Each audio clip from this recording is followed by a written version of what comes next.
A'udzubillahiminasyaitonirrajim. Bismillahirrahmanirrahim. Halaman 147. Gambar 3.2. Pasar sayur mempertemukan penjual sayur dengan pembeli sayur.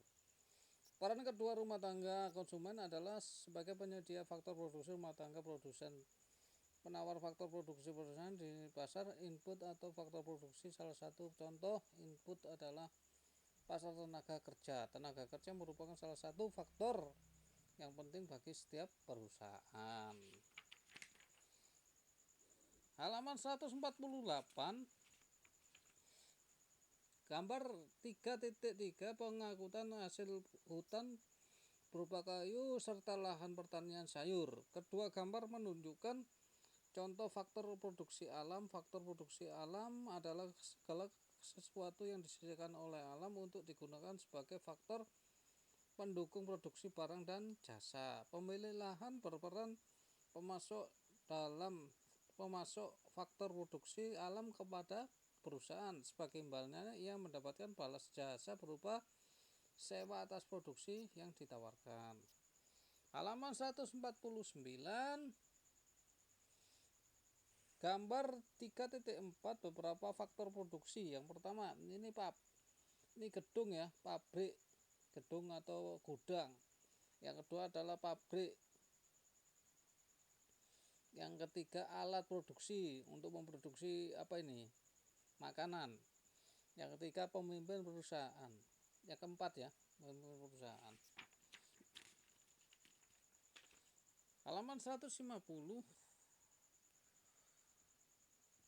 Gambar 3.5 adalah gambar guru, dosen, teknisi dan responsif sebuah bank. Guru adalah seorang pekerjaan mengajar. Dokter merupakan orang yang pekerjaannya mengobati orang sakit.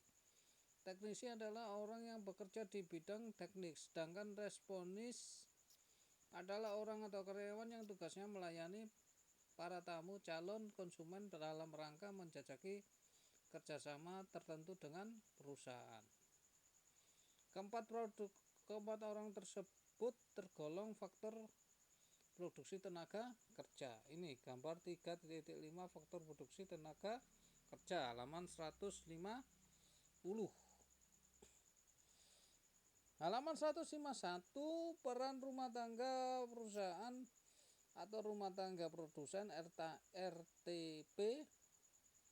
Rumah tangga perusahaan atau biasa disebut sebagai produsen merupakan pelaku ekonomi yang berperan sebagai penyedia barang dan jasa bagi konsumen. Perusahaan mengkoordinasi berbagai faktor produksi yang disediakan konsumen, kemudian melakukan proses produksi untuk menghasilkan barang. Hasil produksi kemudian dijual, ditawarkan di pasar. Halaman 152. Gambar 3.6.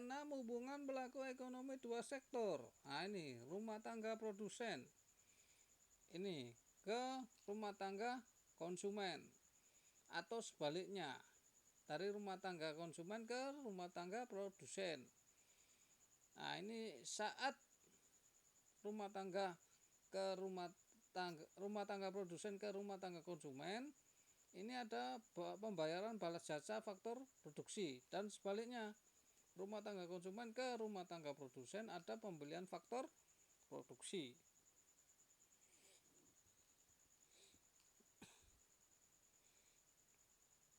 Peran rumah tangga pemerintah, pengatur atau regulator dalam perekonomian, halaman 152.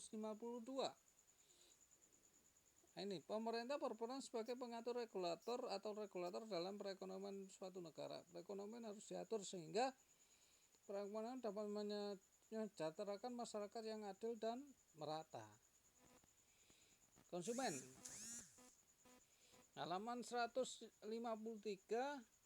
Seperti halnya rumah tangga, keluarga rumah tangga, pemerintah juga memiliki peran sebagai konsumen. Dalam menjalankan fungsinya sebagai pengatur, pemerintah membutuhkan sarana dan prasarana penunjang yang dibeli dari rumah tangga produsen atau perusahaan. Contohnya kantor, dinas pendidikan untuk menjalankan aktivitas sehari-hari membutuhkan kertas, printer, tinta. Untuk itu pemerintah harus membeli ke perusahaan atau produsen. Selain sebagai konsumen, pemerintah juga mau berperan sebagai produsen dalam menjalankan perannya sebagai produsen. Pemerintah memproduksi barang dan jasa. Pada subbab sebelumnya telah dijelaskan rumah tangga produsen negara kita salah satu bentuk BUMN. Ini gambar 3.7 pemerintah sebagai rumah tangga produsen. Ada kereta api, ada pembangkit tenaga listrik atau PLN. Halaman 154, peran rumah tangga luar negeri. Pada era abad ke-21, 22 atau 20 21 ya, perekonomian yang tidak berhubungan dengan negara lain menjadi hal yang mustahil. Peran masyarakat luar negeri dalam perekonomian terlihat nyata dalam perdagangan internasional. Contoh perdagangan internasional, Indonesia mengekspor produksi tekstil ke negara Jepang. Gambar 3.8, pelabuhan sebagai tempat pemberhentian kapal-kapal dari pulau lain ataupun dari luar negeri. Halaman 155, perdagangan antar daerah atau antar pulau, perdagangan internasional. Pada sub di atas, kalian telah mempelajari tentang keunggulan keterbatasan antar ruang dalam permintaan, penawaran teknologi, serta pelaku ekonomi. Keunggulan masing-masing daerah disebabkan karena perbedaan potensi daerah yang satu dengan potensi daerah yang lain. Halaman 156,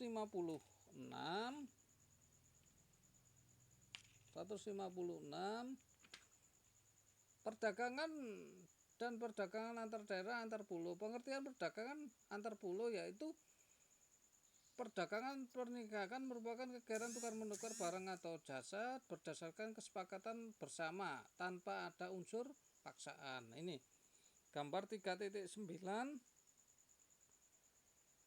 adalah bongkar muat barang antar pulau. Demikian kita lanjutkan esok hari. Assalamualaikum warahmatullahi wabarakatuh.